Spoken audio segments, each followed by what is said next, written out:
Hey Cancer, your June tarot reading is ready. I'm Eleanor and welcome to Pink Pearl Tarot.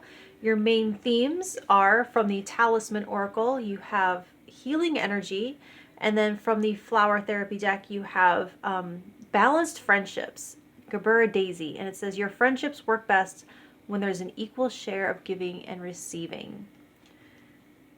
So what this tells me about June for Cancer is that it's all about repairing some interpersonal rifts or improving the dynamics in some of your relationships.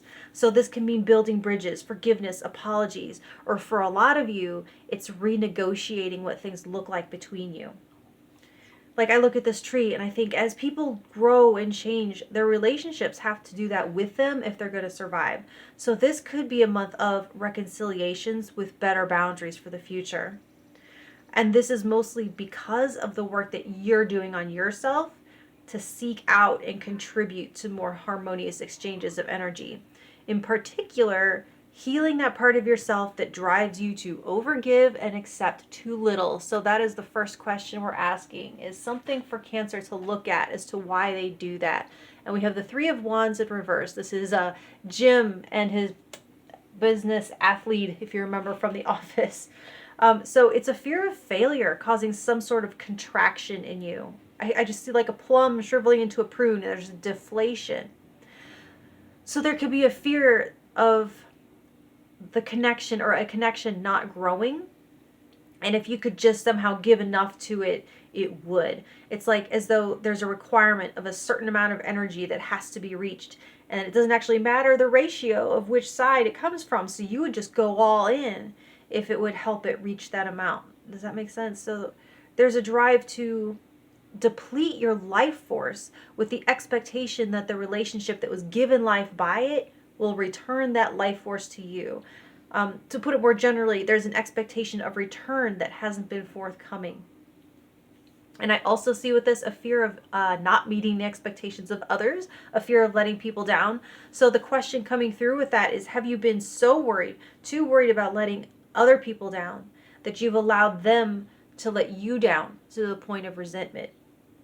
So for where you will see the most change in June, you have the Justice card, and this is, that's Oscar, the accountant. See, I always said justice rules mathematics, and this deck creator gets it. So anyway, this is spot on. It indicates things coming back into balance, equilibrium being restored, a greater sense of the world making sense again. So the thing to remember about the balance that the justice energy brings, it isn't necessarily concerned with how you feel about it. It's objective justice. So it's like things getting put to right in a fair and square way, not necessarily in a way that appeases our personal senses of vengeance, right? So, but generally, there's a more settled feeling to your life in June. So for what will be your biggest obstacle, you have the Four of Pentacles in reverse. We have Angela and Phyllis. This indicates blockages to saving. So it's like when we decide that we're going to save money, like I'm not going to spend extra money, so we cut back on little luxuries or little treats, only to have the check engine light come on.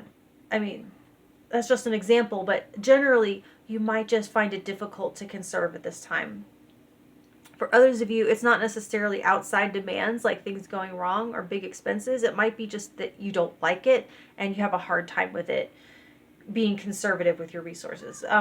So that's one reason it might be very important at this time to heal that part of yourself that can tend to be generous at your own expense. So for the best thing about this month, my favorite part of the reading, you have the Three of Cups reversed, the Moroccan Christmas episode. So there's a sense of sobriety, which actually makes sense with that justice as the most change. For some of you, maybe for once, there aren't any events and you can finally catch up on some of the stuff that you've been wanting to do at home or do for yourself. And this, again, it points to addressing social imbalances. But the thing that I love that's coming through with this, it's like standing up to social expectations and setting boundaries around what you'd be willing to do in order to fit in. So it's like you're saying, I don't want to fit in. I want to belong. And that doesn't mean changing me. It doesn't mean me doing anything. It means changing who I surround myself with. It means I'm changing y'all. So for your influence and impact on others, you have the Eight of Cups reversed. David Wallace and his suck it invention. So your healing and the actions that come out of that could be the thing that brings people back in towards you, because there's a reversal of a decision here. The Eight of Cups upright, it's an energy where people are deciding whether or not something is worth their continued investment. And when it's in reverse, it means they have decided that it is. So whether it's with you or whether it's inspiring others in their connections, the impact is to prompt people to keep trying, to put in greater effort towards their connections, whether that's with others or with you. So for what opportunities you should be looking for, you have the Knight of Swords reversed. I think that's the Idris Elba character. I don't remember his name. Anyway, when I see royalty in reverse, I see a loss of power. So it's like spotting a void of power or leadership that you can step into. Now, the swords represent mental energy, so it could be stepping in with a strategy when no one else has one. Being the cool-headed one when with facts to present when no one knows what to make sense of a situation. It's using the power of your intellect to step into a leadership vacancy. And that doesn't have to be like a job role, like officially, but like in any given situation when it arises, when someone needs to be the brain of the operation, let it be you. So for where you will find the most support, you have the Eight of Pentacles reversed.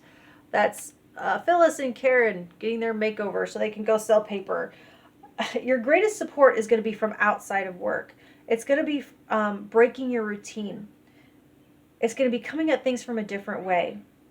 And this is also a card of mindfulness over autopilot. But primarily it's talking about quality over quantity. They're saying you do not need like a ton of support. A lot of people around you half-heartedly supporting you. You just need the right support. Maybe from one person even. And there's a lot here too about bringing things into balance. So have you been wearing something out unevenly and you need to boost the other side? Like literally physically, it equates to like working out one side more than the other through some non-exercise related repetitive motion.